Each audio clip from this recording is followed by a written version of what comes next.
Hey, so I want to talk about the issue of press freedom, privacy, and its implications, basically. There has been a Supreme Court ruling in England and Wales, which I should emphasise has a different jurisdiction from Scotland and Northern Ireland, um, that has ruled that, let's say, celebrity A, apparently who is a married man, had an affair, pretty sleazy affair by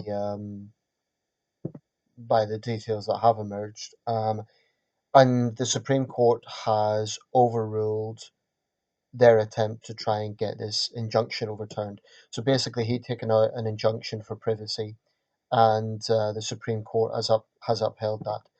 The tabloid press are not happy. They've been whining about it for the past few days. Um, so I'm going to just lay out my stance on this.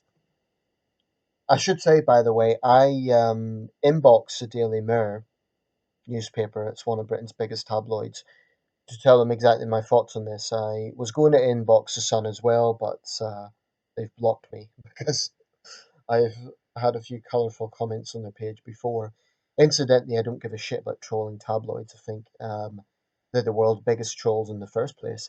They pay paparazzi to stalk people, so yeah.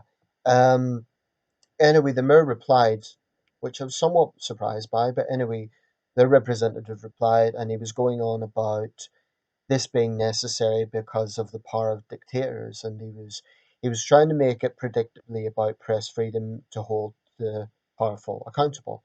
That's all very well, but that's just the issue. This has nothing to do with press freedom, really. It's got nothing to do with holding the powerful accountable. What it's really about is their sales, and anyone with common sense can see that.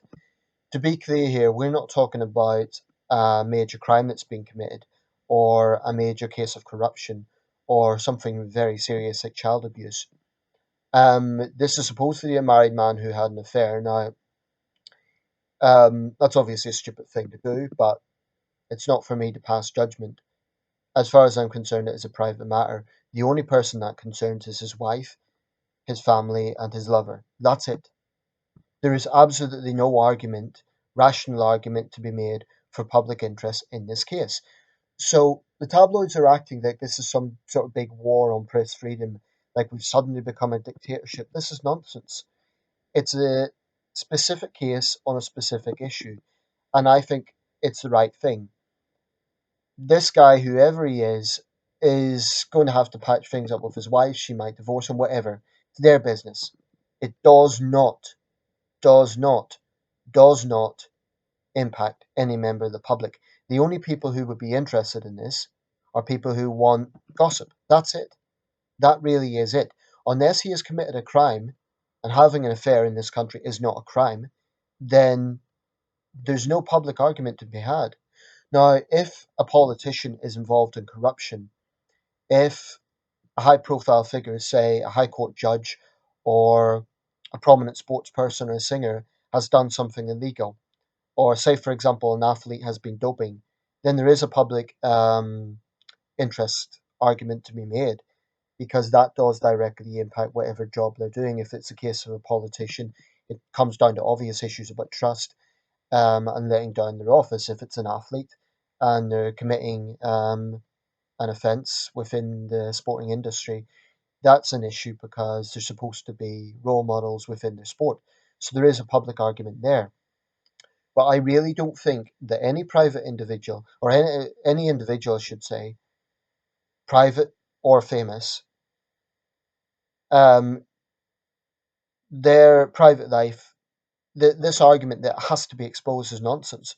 Um, those who defend the tabloids say, oh, but that's the price of fame. This kind of annoys me.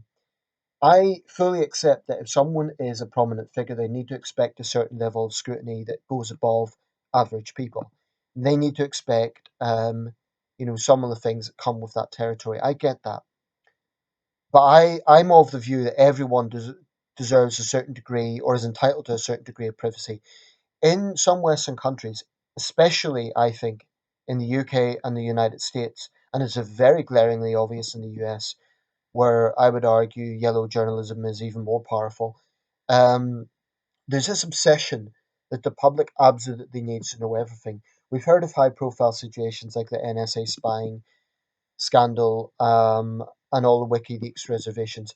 I totally understand people being concerned about government overreach, but the public really don't need to know the sleazy details of a celebrity's love life. They just don't.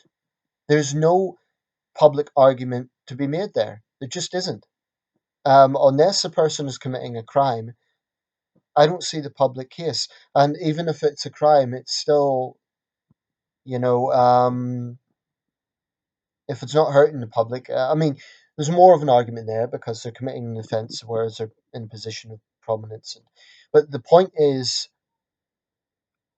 that someone's private life should be private. And why is it we are overlooking the fact that privacy should also be a hallmark of democracy? I mean, the tabloids are hypocritical because, on one hand, they claim to be the champions of liberty and free speech and so on, yet they're totally violating the liberty of those they target. It's complete hypocrisy. Um, they haven't bothered thinking about whatever you think of this man and what he may have done. What about his family? What about the impact it would have on them by plastering this story over the national press? Now, you could say they're only the messengers. He's the one who committed the affair, but that's for him to sort out. It's his problem. He's the one that's done something stupid. It's not for the gutter press to play moral judge, jury, and execution on a private affair. That's why I detest the Jeremy Kyle show, because it's basically about Kyle lining his pockets with exploiting people's unhappiness. It's disgusting. Um, and I just think it's incredible that the tabloids are playing the victim here and saying, oh, we're under attack by an oppressive system that's not in the 21st century. It's got nothing to do with being in the 21st century, it's to do with common sense. The public does not need to know this. Now, people say, but look at situations like the Jimmy Savile abuse case. For years, that was covered up. I understand the argument there, but there's a massive difference between a celebrity who's involved in paedophile activity and who is endemically abusing hundreds of people and who is a prolific predator than a married man who's done something stupid. And I'm not condoning what he done, but it is a private matter. Um, I really think that there needs to be a clear understanding of where the dividing line is. Basically, what the tabloids are saying is we could do whatever we want, or we should be allowed to do whatever we want. The thing about democracy is everybody has responsibility, everybody. And the arrogance of these people, that they basically say, oh, it's all about press freedom, therefore we can do what we want. People need to see past this crap. And unfortunately, some people buy into this lie and they buy into this thing about, oh, but we need to let them do whatever they want, otherwise the government will become a dictatorship. I think that is extremely unlikely in a country like the UK because we have enough accountability, we have enough transparency in this country in the first place for the public never to be duped into that. Because the second a prime minister started pushing legislation that really would be overreach, people do see through it and they protest and they have a right to protest. People might say I'm being naive, but I am looking at this from the point of view of the tabloids arguing that they can do whatever they want. And I think we need to challenge that view. Okay, I'm biased because I hate the gutter press. Okay, so I admit that I'm biased in this, but I am looking at both sides. I'm looking at what their argument is, and I just don't think it's a valid argument. What they're saying is that if you put an injunction on something like this, then it goes down a dark path, and you'll have a situation where they're restricted to report anything. That's a huge exaggeration. This is a specific injunction of a specific case, and if celebrities use that to protect their private lives, so what? So what? I would do the same thing if I could. If I'd done something that I wasn't proud of and I was trying to patch it up with my wife, I wouldn't want the tabloids plastering it over national papers. But more to the point, they're saying, oh, it shouldn't just be about what they want. Everyone has some rights to civic liberty, including public figures. I just don't buy this argument. They're famous, therefore anything goes. No, I don't accept that because by the same argument, the tabloid press can argue that they can basically employ stalkers, paparazzi, to do what they want, to stalk people. Um, that's if you take their argument to the extreme, that's what they're basically saying. We have the right to employ stalkers. That's where they get a lot of their photographs from because they pay paparazzi agencies to do this. So, as far as I'm concerned, the tabloid press has no moral high ground whatsoever. This is not really about press freedom, it's about their sales. That's all it is. They know that celebrity love stories sell papers. It's about sales, it's about business. It's nothing to do with morality, really. They just hide behind that because they cannot stand the fact that they're not getting their own way. That's how I read this situation. Now, to be clear here, if this was a case that a politician had committed a serious act of corruption or crime, or a celebrity had, and they got an injunction to cover that up, I would be 100% behind the press. I'd be saying, no, they have a job to do. They need to hold the powerful to account. But I really, really don't read this situation as being about that. In the end of the day, this is about someone who has cheated on his wife. That's it.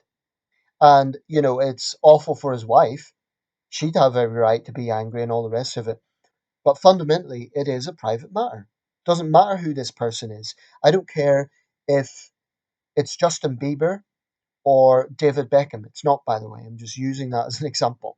Um, 'Cause they gave the person's initials. It's not either of them.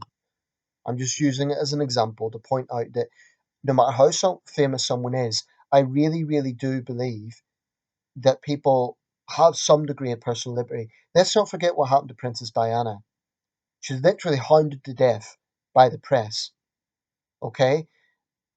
So they've got no leg to stand on, and they're using this press freedom argument as an excuse, basically.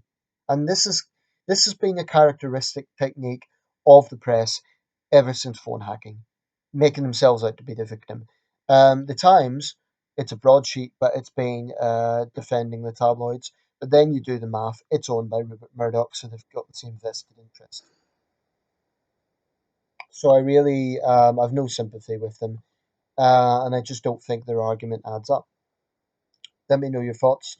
If you disagree, as usual, keep it respectful, or don't, whatever. But I stand by my views on this.